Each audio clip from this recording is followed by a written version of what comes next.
Folks, this is Claude Fullenfo from Brisbane with part 2 of goal setting for 2013.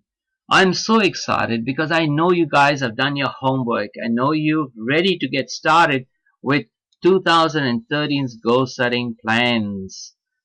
This is part 2 of our session, and I hope and I truly hope you've done your homework where you've written down your 20 keywords based on the pain that you're suffering right now, and then you've also written down the 20 keywords how your life would be like if you had listened to me in my last video.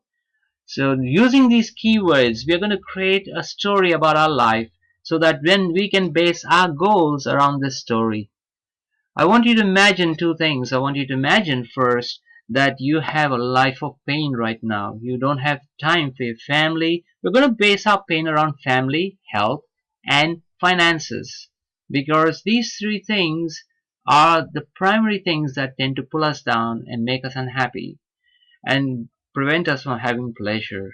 So I'm going to ask you to write a story based on the keywords of pain that you wrote, and make the story around 300 words. Make the story based on the pain you have right now, the way you get up so early in the morning, travel through traffic jams to work, and rush around under severe stress under the watchful eye of a very stern boss. And I want you to talk about the health issues you have in your life, and then about the money issues, because these are the pains that you have, and I want to bring those pains to the surface.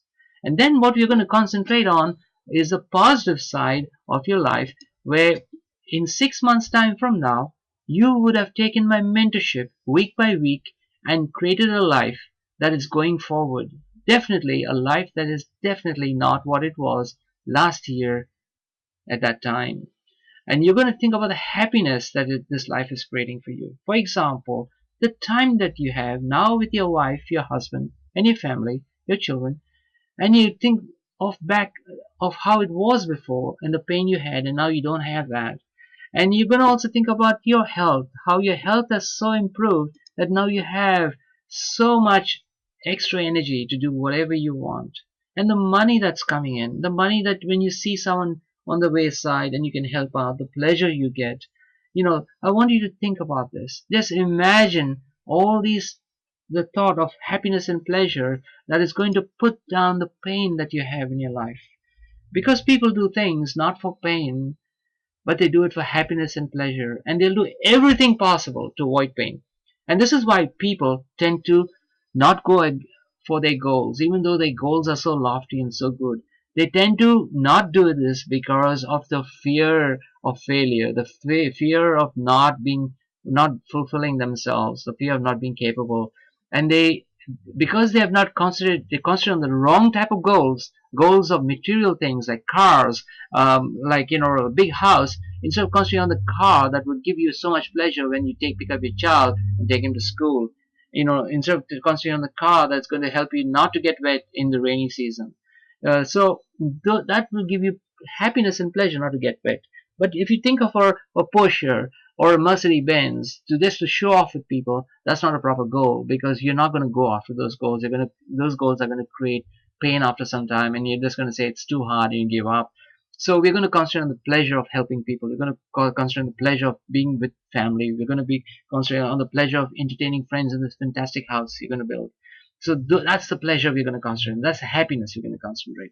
Okay. So I want you to write two essays. One essay that's painful, and the other essay that is really of happiness and pleasure. And then that essay of happiness and pleasure is going to be around you, because you are going to be living that life from today onwards, from the time that you watch this video. And you're going to concentrate on creating the perfect life that you want, or near perfect life, because our life will never be perfect, but we want it to be as good as possible. So you're going to be like this young lady in this picture. She's from Manila, and she is dreaming of being with her daughter in the next 6 months. I take my hat off to her because she works really hard. Her dream is to have a car so she doesn't have to jump in transportation every day to work. And she is halfway to a dream. In just 6 short months, she has now accomplished so much. In fact, I am confident to say that she has replaced her income right now, yet she still works because she wants to be really confident that when she leaves, she will not be going backwards but be going forward in her life. And by June this year, this young lady would be earning a very good income, which will bring happiness because the income would create things around her life that she never had or had little of. So I want you to move forward, write down what I've asked you to do, and in 12 months you would have your own success story. And your success story I am going to put up on my blog, claudefluentfo.com, as one of the greatest stories that of 2013. So go ahead and create the life of your perfect life right now, and do keep in touch with me. You can find me at claudefluentfo.com. You can send me an email, and I'm mentor you one-on-one if you need. And all my mentorship is free because someone touched my life and I'm playing it forward right now. So go ahead and have a perfect life. God bless you and see you at the top.